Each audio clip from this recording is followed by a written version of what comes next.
This is the Cliff Yates Show. Personal growth, motivation, inspiration, and philosophies for a great life. Hey everybody, welcome to the Cliff Yates Show. I'm so excited today. I mean, this is going to be very special. I don't know if I can do this man any justice. I mean, the guy has climbed Mount Everest, Mount Vinson. He's led numerous expeditions, both from the North Pole to the South Pole. And he's the first person we're going to find out, I guess, who skied across Antarctica. I mean, his book, we're going to talk about that. He's just amazing. Martyn Williams, thanks for joining me. This is awesome. Well, thank you, Cliff. I love how you started the show with your hands in the air, just going at it. So that's totally, I get that I get that from Tony Robbins. I've been to a couple of his UPW. I've walked the coals twice. So, yeah. Oh, sweet. Oh. I have your unlimited mindset, but I don't have your adventure. I'm not a climber. My wife is a climber, but man, amazing. Hey, let's start from the beginning. And before we get started, listen, I got to have everybody get this book. Sure, let's go. I mean, that's the attitude, right? Oh, my God. Yeah, exactly. Yes. Yeah. Yeah, so they can get that on Amazon. I did, and I can't really put it down. I'm halfway through it. And do you think that early part of your life when you were just a young boy that you were going for your navigation badge and you kind of got lost because they gave you the wrong instructions even though you followed them? Did that, you think, put the fire in you to always be an adventurer? Somehow or other, yeah. I think, I know you've interviewed lots of people, right? So often there's an early childhood story that affects life. And I see that so much in so much of things I do as well. And so one could look at it as the psychological dysfunction led me to the outdoors, right? That's right. That's the bleakest look at it, right? Yeah. Or the more optimistic look is that somehow or other, just the love of being out in nature became a driver, and just that. And then if you look at it almost like a deeper level, there's a level of sort of peace and tranquility that comes with being out in nature, or even with single focus. There's a level of peace and tranquility with single focus, which again, if you look at sports, often sports have the single focus, right? And so, yeah. And I know I've watched you even speak about the value of exercise and how that quietens the mind. So, and I see that as being almost like a fundamental, Yeah. I know you grew up in Liverpool. I know, like when I grew up, was the culture so that you just you were able to explore as a young kid and, just come back when the lights go out, or? Yeah, very much so. That's right. Yeah. So, my parents just, encouraged me to, and it's much more safety aspect, right? Whereas, yes. It's much freer as a kid, Yeah, they weren't so concerned, They come back when the streetlights come on for dinner. Otherwise, you go out and enjoy life, right? Yeah. Exactly. Almost gone all day, crawling through the hedges with my buddies or doing whatever, That's what I did. I grew up in a country area of upstate New York, so I just remember walking along the creeks and through the fields for hour after hour. Mm-hmm. Yeah, from my perspective, what a great way to grow up, really. Yeah, definitely. Mm-hmm. What about would you say you love climbing the most, or what's or hiking, or what's your predominant form of adventure? I think really it's just hiking, but off trails, so I'm finding my own way. I'm in complicated landscapes where it's not, so it's not just, I'm not just, step after step, but I'm really, I guess that's what we're talking about, the single focus aspect of it. Yeah. I'm now very focused, so the mind is quiet, I come back and feel great. Yeah. Oh, that interests me, because you've done a lot of steep face climbing, right? Mm-hmm. So you have to have a single focus, right? You have to block everything out and be laser focused on your hand holds and all of those things.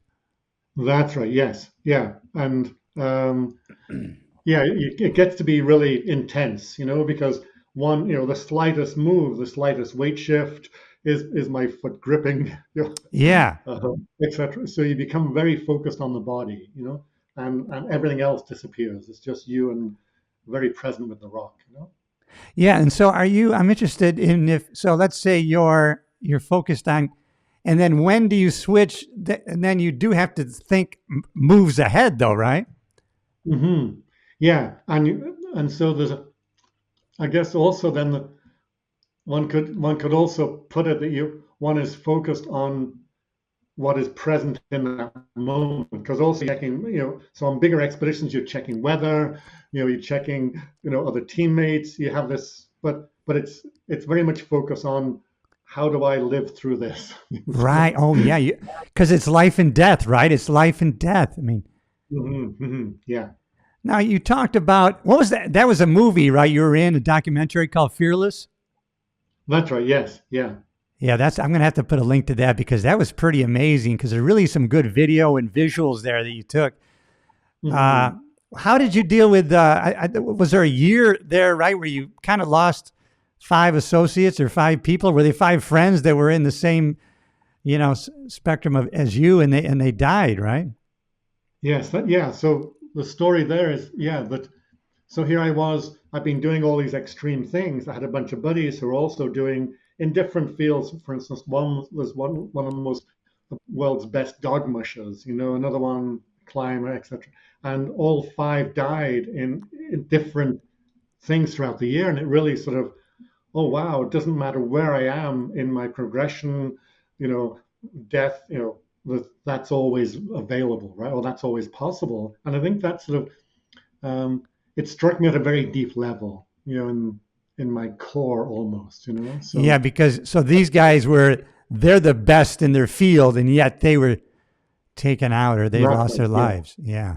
yeah. People who are teaching safety, for instance, Yeah. even, I mean, oh my, God, that is very sobering to.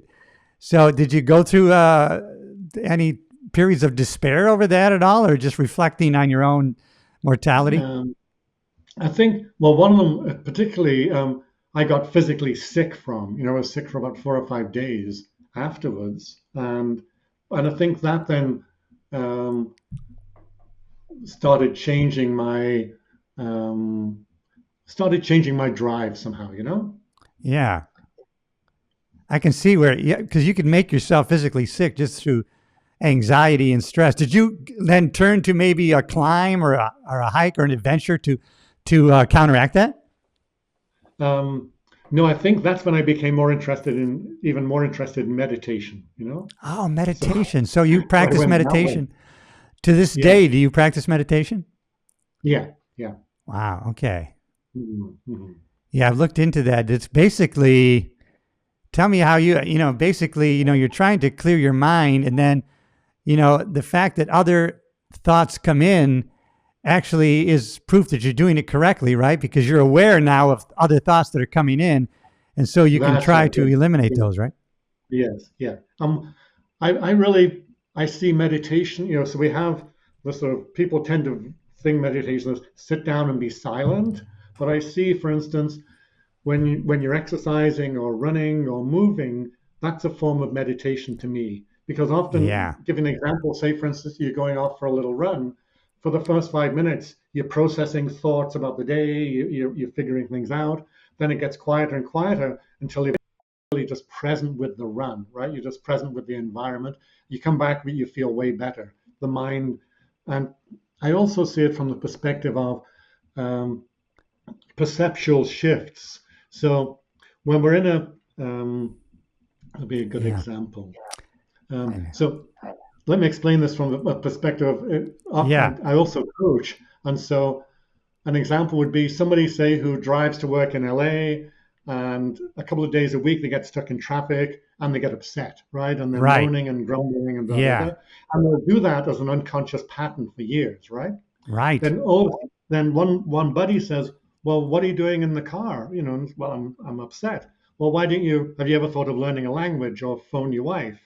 And all of a Right. sudden, the perspective shifts, and now they're stuck in their car, and they're okay. Well, I'm stuck in my car. I'm now enjoying learning Spanish, right?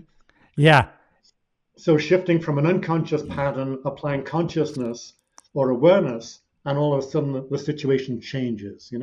Yeah, just someone being way. called that, turning that car ride into your mobile university, right? You're learning all these new skills. And now all of a sudden, you don't even want to get to your destination. You go an extra time around the block because you're in the middle of a lesson.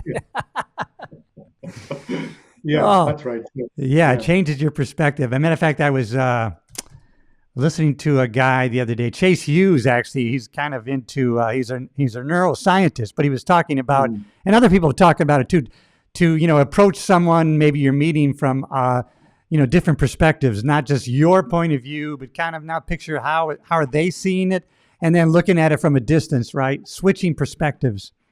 Yeah.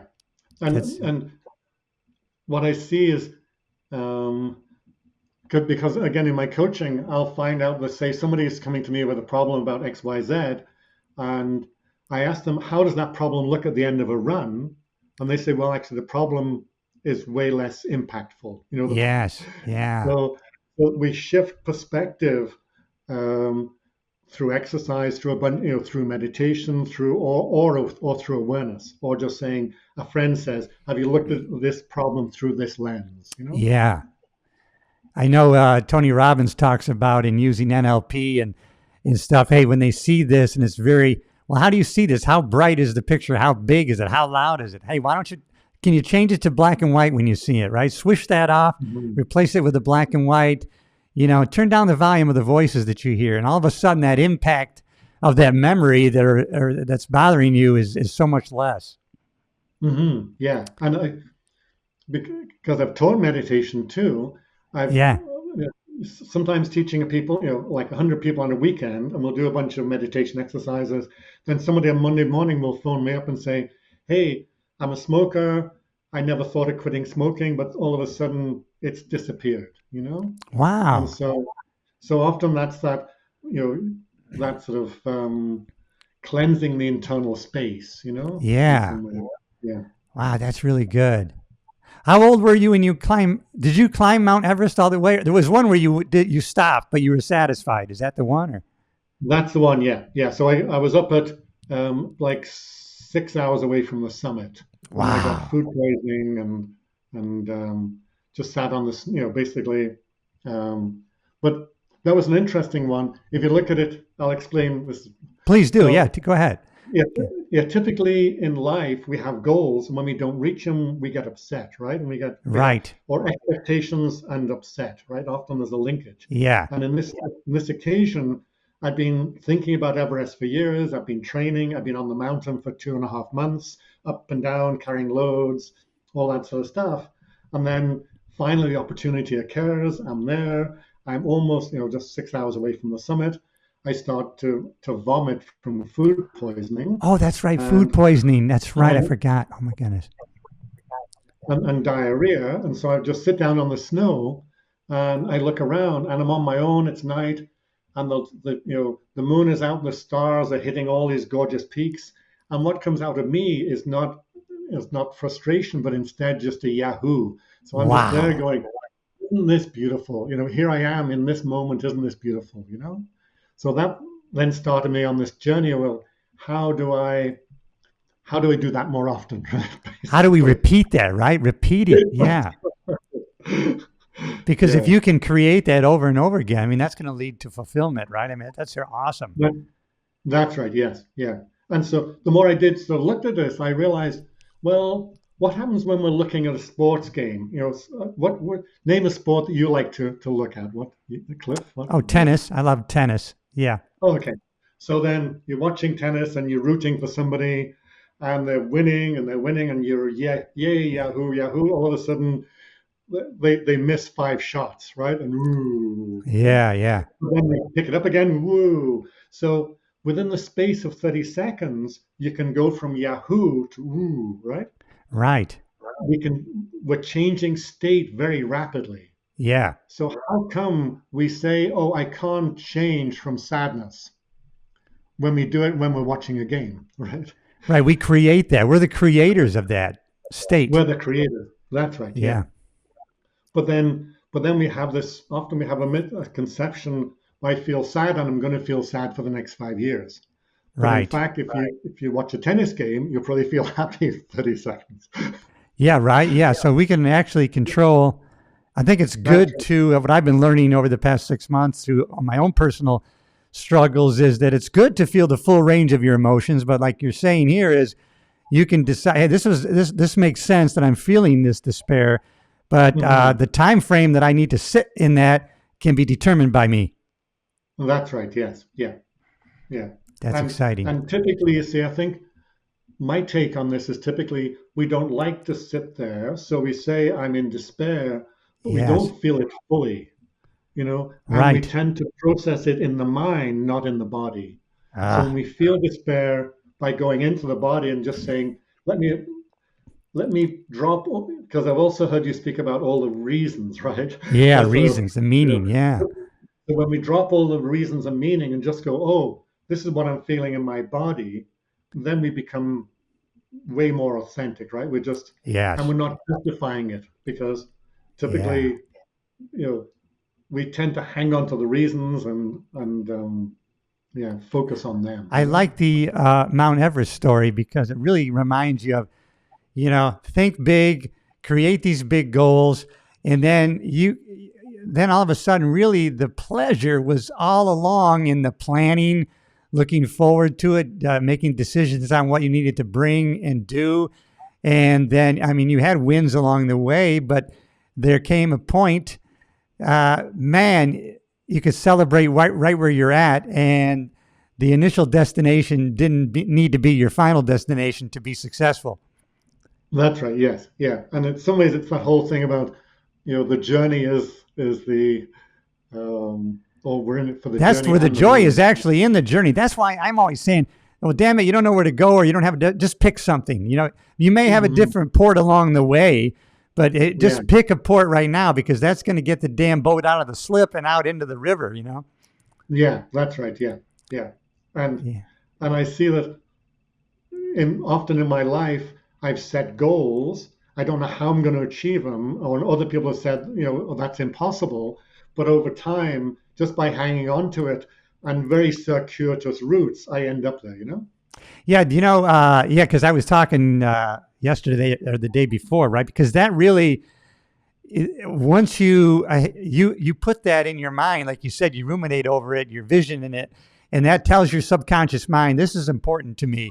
And then all of a sudden, you know, your subconscious is working behind the scenes, right? And people go, oh, I don't know how this happened. This got lucky and this fell into place, but it's really not luck at all. It's you've made dominating thought communicated to your subconscious mind, and man, things begin to happen. Yeah, exactly. And an example of that was, so, from Liverpool, it's a very dirty, smelly city.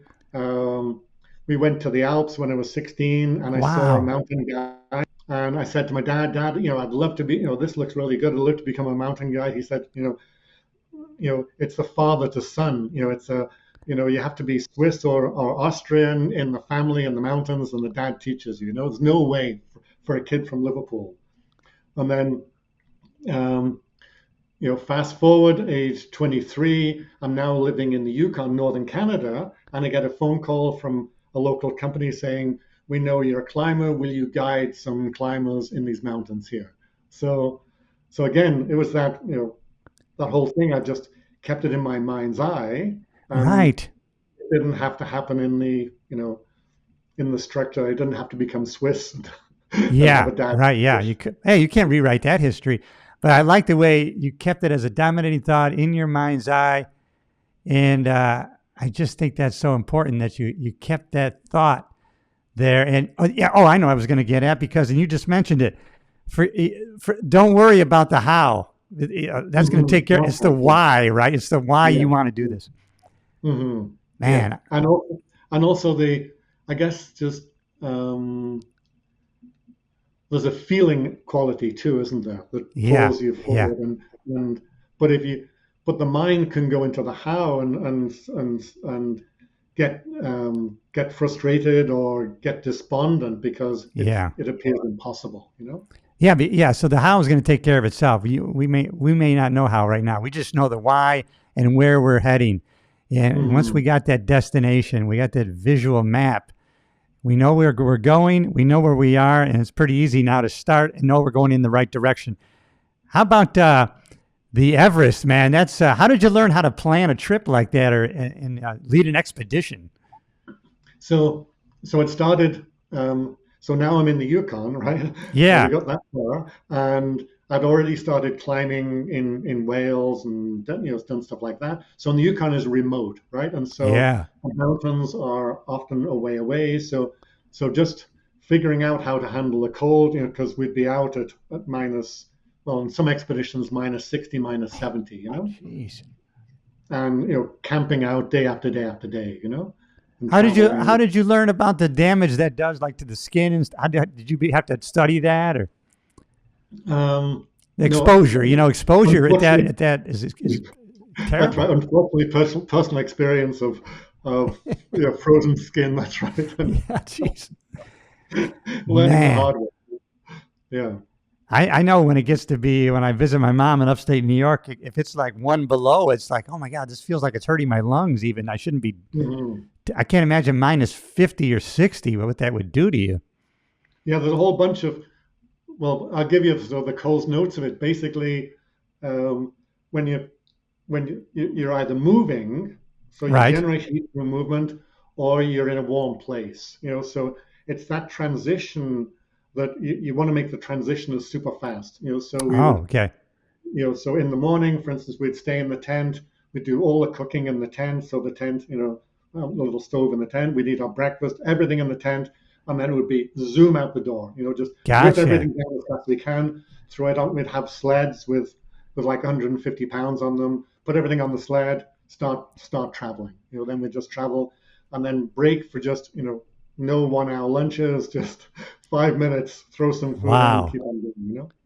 Pretty amazing stuff. So you kind of took the skills from those Yukon guiding expeditions to Everest with you, right? You just say this That's equates. right. Yeah. Yeah. Wow. Yeah, it was all transferable, really. Yeah. Yeah. How many were you leading in that? So people went on ahead of you, though, right? Because when you got sick. Yeah. So I had six clients, and there were and a couple of guides, and I'd guided them elsewhere. The clients, so Oh, good. they said, Good. so they'd come to me and said, "Hey, we trust you. Um, can you organize this trip for us?" So really, I was organizing logistics.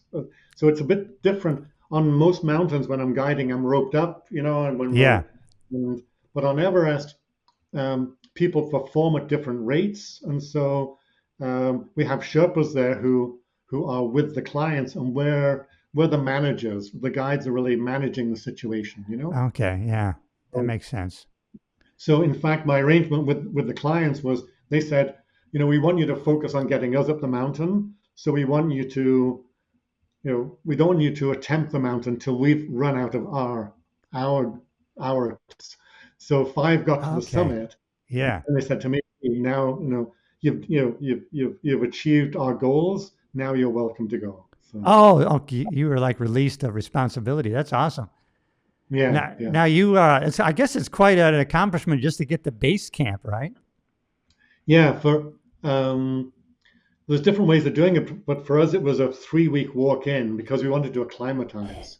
So we Jeez. spent three weeks, you know, started off at like 2 or 3 thousand feet, then up over a 4,000 foot pass, and next day over a 6,000 foot pass, a few days later over a 10,000 foot pass, gradually acclimatizing. When even though so we're at the base camp's at 17,000, and of that elevation, when um, the pulse rate when you first get there, the pulse rate is like 110 resting, Right. 120 resting, and then by a couple of days it's dropping back down to 90. So you're not like lot. You're definitely working hard. Then you put it, even bending over to put it up, put your boots on, and you stand up. Yeah. This thing, right? So Then you put it back, is and it changes again. your body getting used to the of the altitude is climatizing? That's right, acclimatization, yeah. And it Okay. takes, and the higher we go, the more. So, when we first got there, we'd go out and do, a couple of hours of exercise, moving a load up the mountain, and then we'd have to take a rest day. So literally, we're performing way less than we would at sea level. Wow. So it's not not a Yeah. romp in the park. It's yeah. When you stopped, how far above the base camp were you? So I was basically I was up just around 26. So I was Oh, shit. yeah, 10,000 feet above the base camp. Yeah. Wow. So, man, you were just about done. Wow. That's right. Yeah, I was just a few hours away from the summit. Yeah. Wow. God, that's terrible when you get sick like that. You're throwing up diarrhea at the same time. And then you're within below zero. That must have been hell. Hmm. I mean, it was. I guess I was used to it, so I was just. Yeah. That's also why I was able to look around and go, "Wow, what a beautiful place!" And Yeah. I really wonder be. if that kind of turned into a cleansing of your mind and like an opening of your vision or a realization Yeah, of the beauty that you were involved in. Yeah. Maybe. yeah. I think in some ways, you know, often when we're focused on the journey, we're focused ahead. We're driven, right? And so I think Yeah. at times I've been very driven. I'm going, no matter what, plod, plod, plod, right? Yeah. Meanwhile, there's all this stuff around me that I'm impervious to, Yeah. and then all Yeah. of a sudden they stop, and all of a sudden it's like, wow, what a great place. You're not going to go back to Everest, right? Um, no, I've actually been back into the base camp areas and done hikes in Nepal since, Oh and my that's it. God. Okay. Yeah, Wow. yeah, yeah. I was actually there last year, so Jeez. yeah. Now, how about that pole to pole, right? Was that 2020, that expedition? That's right. Yeah, yeah. And that was where So you said you had a bunch of youthful people, right? They didn't have the skills, but they wanted to yeah, go on this, and you led them North Pole to South Pole. yeah. So what happened there is that I'd been doing all these expeditions, and running expeditions, and I was thinking, what's next? And we were so it's sort of quite sort of my buddies thought it was my midlife crisis, because Oh, because what I realized is that nobody had gone from the North Pole to the South Pole into human power. oh, no one had done Um, that yet. no, no. Oh, And so, but I realized that I could get young people as long as they were with the right motivation. If they yes. were highly motivated, then all these skills for somebody who's highly motivated can be easily picked up. It's very much an Anthony Robbins concept, isn't it? It's just Yes. with the right motivation, and you can accomplish whatever. Yeah, And that's so, it so, really is. And yeah, and there's good video of that in that, that Fearless documentary. That's great. I think you talk about it in your book. I haven't gotten to that point yet, but that took about 8 or 9 months, right? yeah, it was 9 months. Yeah, Oh, yeah, jeez. yeah. And that's biking or most of the way? Yeah, Or? so we started off skiing, cross country skiing, hauling sleds into Canada. Then we got on bikes, in northern Canada and bicycled down through central. And then we had some in Central America. We were faced with, the problem. There's a gap there, and so we sailed around the gap. Then got in bikes again in Ecuador and started bicycling from there. Okay. And then we flew into Antarctica. Then we skied to the South Pole, which was Oh, like a jeez. month and a half of skiing. A month and a half of skiing. And I noticed in the documentary there was a time, right, where actually some of your strongest people got injured. And Hmm. then people that were the weakest links, man, they really stepped up and wanted to continue. They had the drive. Yeah, that's right. Yeah, and I've seen this a lot on, running expeditions. You know, um, we'll start off. A classic thing would be on a backpacking trip, right? You got a strapping young guy who's 19 years old, six Yeah. foot two, and he can haul big loads, right? And then you have the 50-year-old female who's 5'4" and fit, but not the same, right? And so on the trip we're going along, then all of a sudden the 19-year-old gets blisters and gets depressed, and it's the 50-year-old lady who moves into the mother space who's helping him and sorting things out. And so the team dynamics, we never know who's going to be the most effective, strongest or weakest. It's about most effective in different situations. Wow. And you've And seen that so repeated over and over again, where you don't really know the one that's going to step up. that's right, yes. And And it's these unique qualities that we all have that all of a sudden shine, you know, and Yeah. That's and exciting. yeah, Wow. Yeah. And yeah. so what happened? What I know during the trip, you referenced like, people mentally were a little bit getting down. How did you get the spirit back up? Yeah, that was another amazing occasion for me, having worked with lots of groups. So we were in high adventure, when we are traveling through the Arctic, we're seeing polar bears, we're Yeah. all wild stuff, high excitement. Then we get into the States, now we're cycling through Ohio and Kansas, it's dead flat, right? Day after Yeah. day, get on the bike, go, right? So the Oh, team morale is going down and down. yeah. So I'm wondering what can we do? So this friend of mine says, okay, there's a process I know that's going to be really helpful.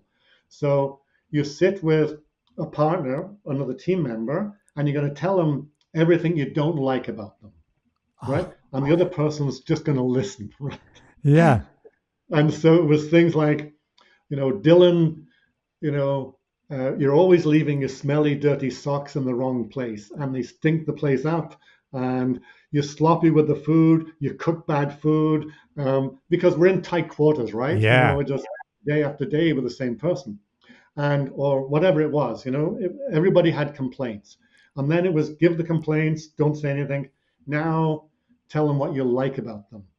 And so it was, Mm. Dylan, you are so heartfelt. You really look after everybody. I see you constantly scanning, going over and helping, Mercedes over there when she's dealing with this.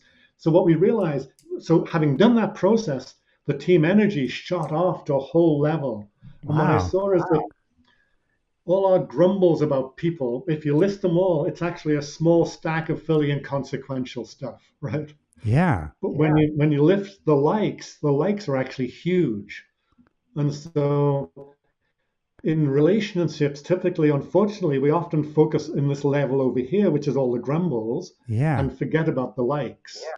And so even, I was watching one of your videos where you're talking about Anthony Robbins' processes, and that Yeah. whole thing about gratitude in the morning, it's focusing on this side here, right? Not so we wake up in the morning and you can easily go into the grumbles, right? Oh shit, the coffee's not Yeah. there.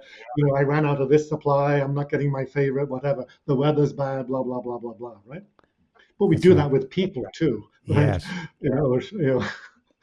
But when we look on the other side, it's a huge. So we did that like 3 times during the trip. So the energy went high, then over time, the grumble started to come back in again, and Ah, okay. So these, it didn't these little last. behaviors.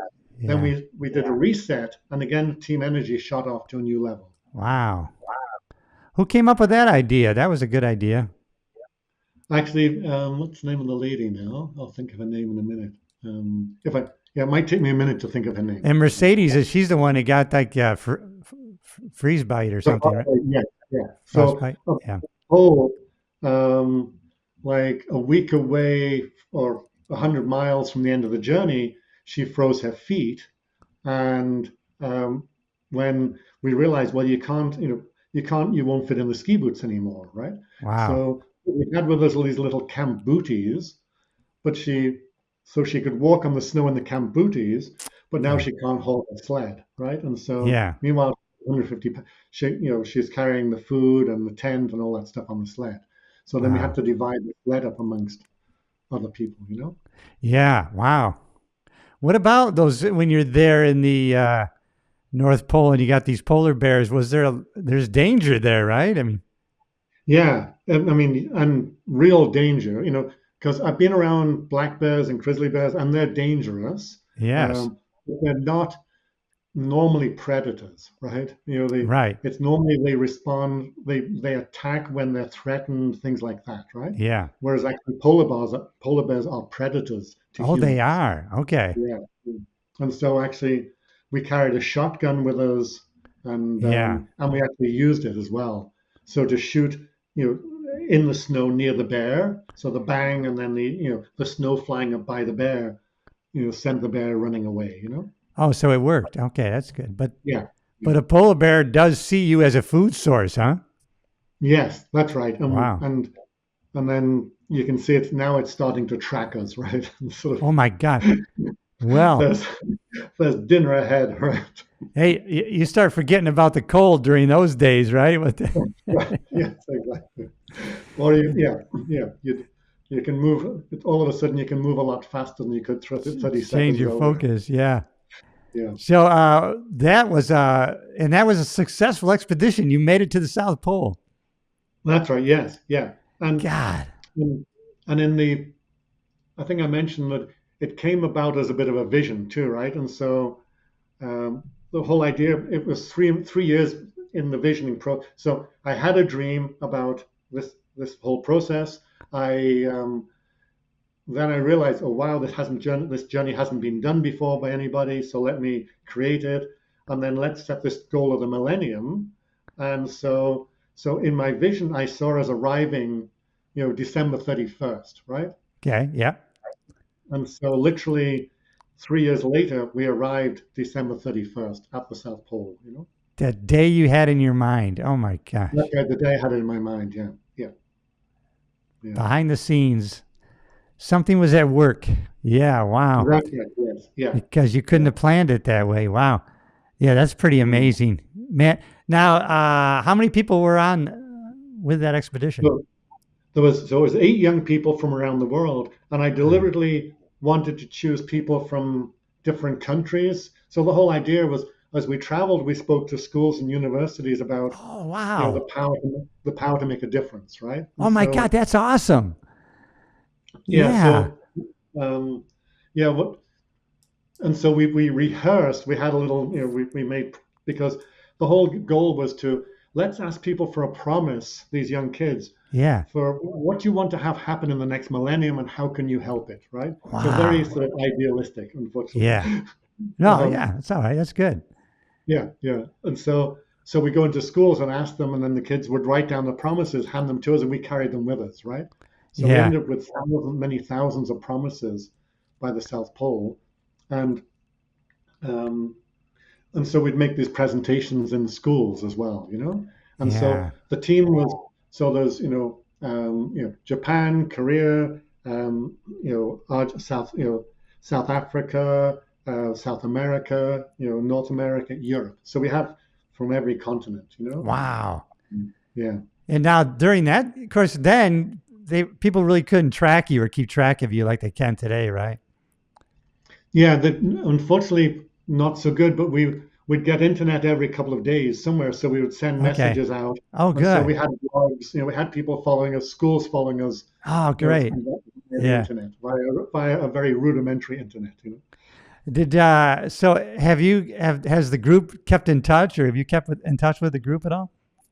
Yeah, it's so interesting what they've all gone to do different things. Um, one became, a doctor and now works with children. Another one runs actually one of the biggest national parks in Canada. That particular person, um, his name is Dylan. Um, he was one person on the trip who hadn't been to university. He was unqualified. When he came back from the trip, he applied and got into a master's program because of the trip. So Wow. did a master's in environmental economics, and then since then has been working for national parks and has been rising through the national parks ranks. Yeah, And wow. That's I guess that trip must have positively impacted everybody on that group. And yeah, in really, really great ways. It's really, yeah. yeah, And now yeah. that was that has anybody ever repeated that under like human power, as you say? No, not yet. No. That's Um, was that 2,000 miles? No, it's more, right? It's a lot of no, it's like, it's 20, it's 15,000 miles, I oh think. my God, 15,000 miles. Geez, Hmm. like going across the United States 5 times. My gosh. Hmm. Wow. That was just quite. Did you run into any problems going through like South America or with pirates or anybody give you a hard time? Yeah, we had, um, so on the team were there were females, and two of the females spoke Spanish, and the other one learned Mm. Spanish really fast. So Yeah. when it came to the borders, the girls were just really good at going up and, you know, and working with the guards and being tough with the guards too. No, no, you can't rip us off. No, no, no, we're not paying the Wow. bribery. And Yeah. so it was really, meanwhile, the guys were quite dumbfounded at how effective the girls were, at Oh, being, but wow. also tough, but also just calling it as it is. Yeah, I'm And probably so, thankful. Yeah. So yeah, when you yeah. picked that team, did you like interview people? Did you have a lot of people applying to do it or?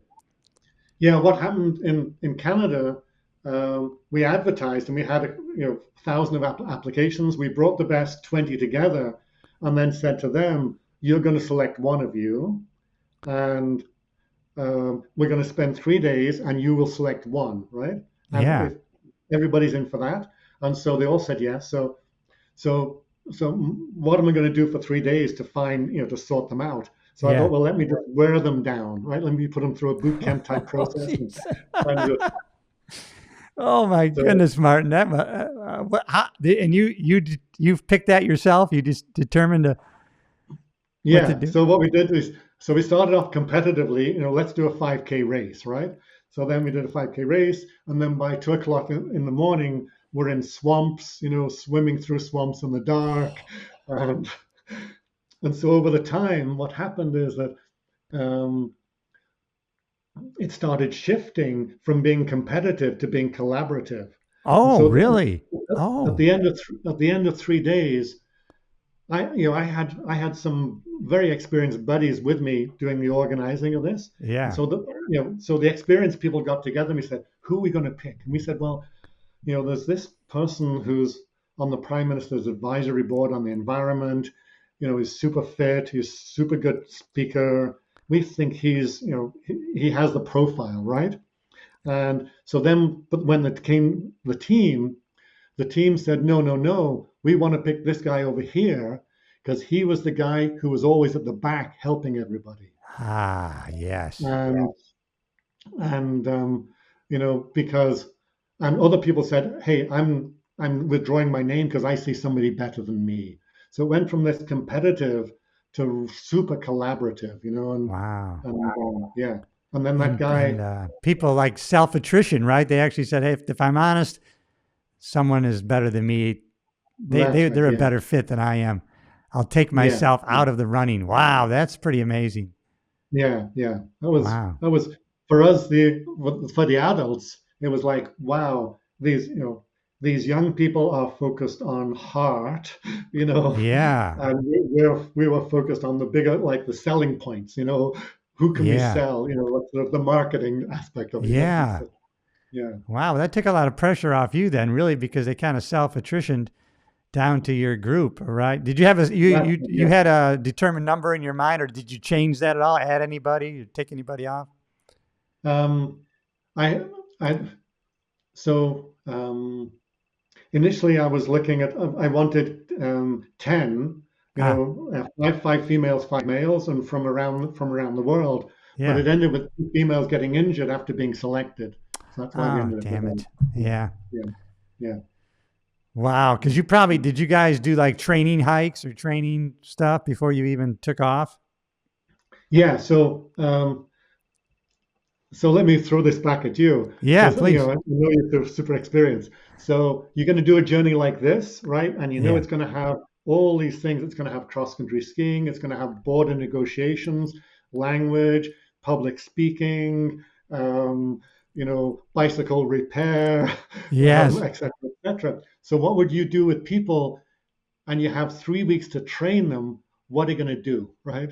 And Yeah. so that I was the guess question maybe I you was. divided those responsibilities up between people. Like they could focus on a certain skill. I don't know.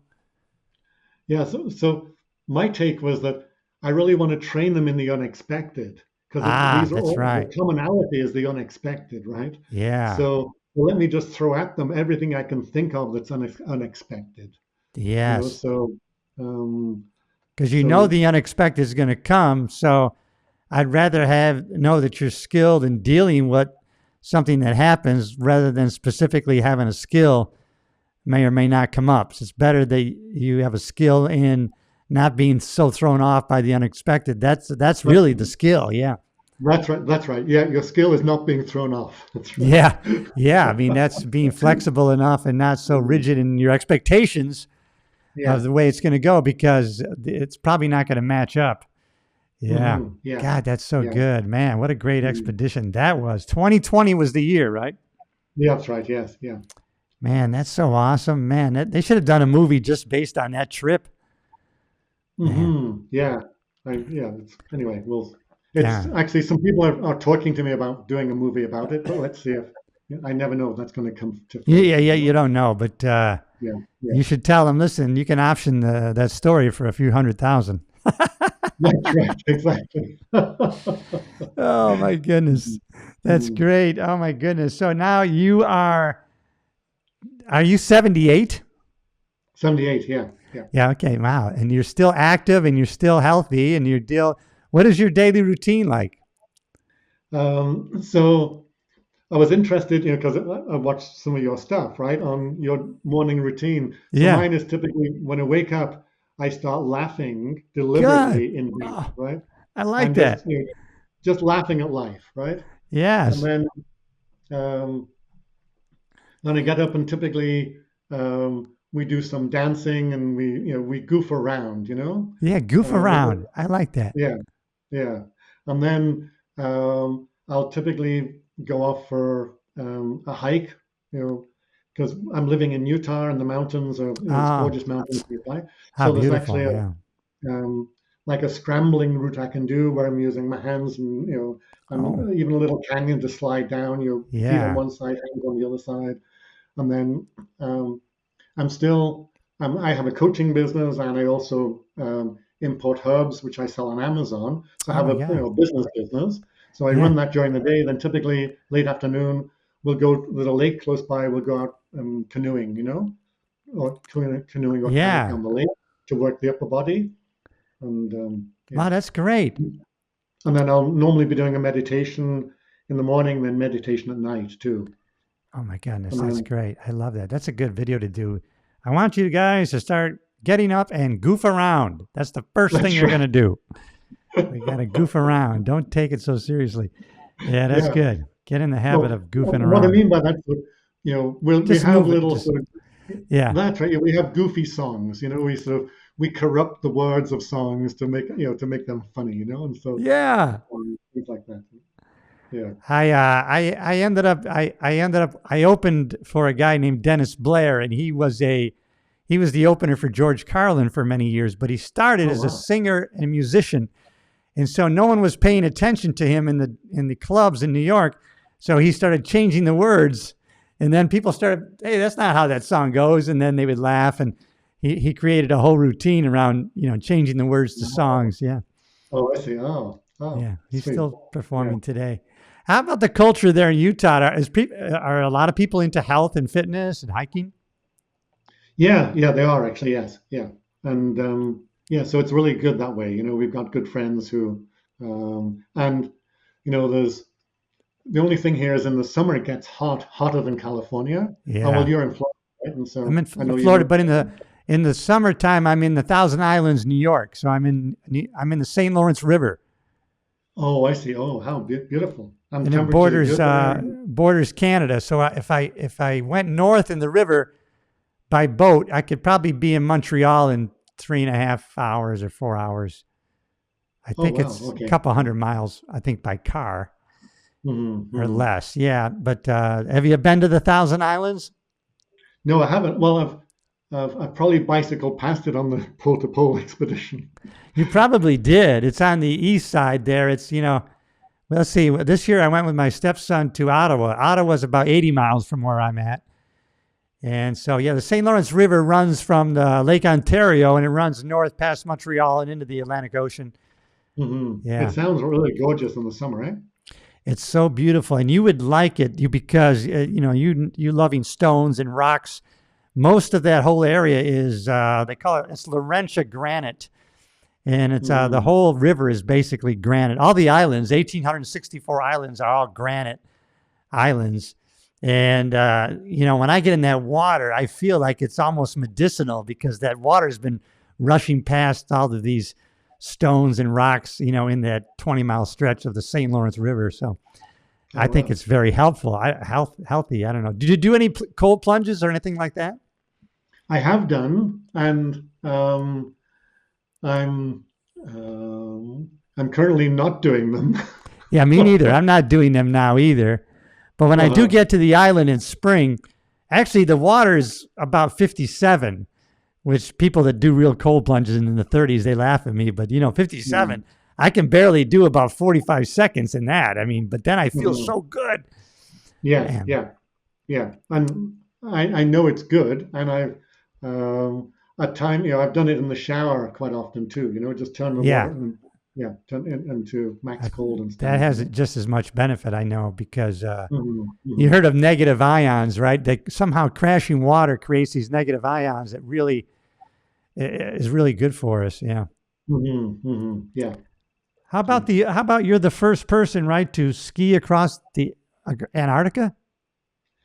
yeah, so again, this was how to. So a buddy of mine wanted to climb the seven summits, which is the highest peak in each continent, and now that's a big deal amongst the climbing fraternity. Oh, I You know, never heard of this. They call it the Seven Summits. seven summits, yes, yeah, Oh, okay. Look that up. and um, and so it's the highest peak on each continent, the seven summits, seven continents. So now there's a few thousand people who have done this, but when my buddy first came to me, nobody had done it, Oh, and okay. so he was attempting to be the first person to do it, and ended up doing it. And the highest peak in Antarctica is called Mount Vincent, and it's 2,000 miles from the nearest town in South America. Oh, So you're big kidding me. distance, right? And so we had to figure out how to get there, You're and it crazy, took me. Martin. Jesus. Oh my goodness. It took us 3 years of working on the logistics to, and a couple of attempts, to get there. In fact, one of the attempts, it's quite a, well, one of the more bizarre stories is that so we found one plane in the world that could fly that distance, and it was used by the U.S. military to look for Russian submarines in the Arctic, and it was a Oh, DC-3 with three turbine engines on it, specially modified, just one of a kind. And so um, we were able to lease it, and we didn't have the money, but we had friends who had money, so we got all the money together. And then we needed support from a country, either Chile or Argentina. yeah. So so the Chilean military said we will help, and the Argentinian military said we will help too. So, but the Argentinian military said we will help for free if this particular colonel or general could go on the flight, right? So we said, well, let's go with the free option. Yeah, So why not? Yeah. so we get the free option. We get him on the plane. We fly south. We land in Antarctica at an Argentine base. But as soon as we've landed, the weather changes, and the pilot says, "This place is renowned for gale force winds. We have to get out of here." Oh my And the God. and the general says, "No, no, no. The people in this base have not seen anybody for 6 months. You have to come down. Otherwise, I'm not giving you fuel." So literally, so literally, we were stuck, right? Oh my So we God. we laid the plane down. We bury 45-gallon drums in the snow, tie climbing ropes to it, go down to the base, and they're very lovely people, very warm and welcoming. Big storm comes in. The winds get to 120 miles per hour, which is 120. These are yeah, hurricane force winds. hurricane force winds. Yeah. Yeah. Oh my And God. meanwhile, the pilot is going whiter and whiter because you know.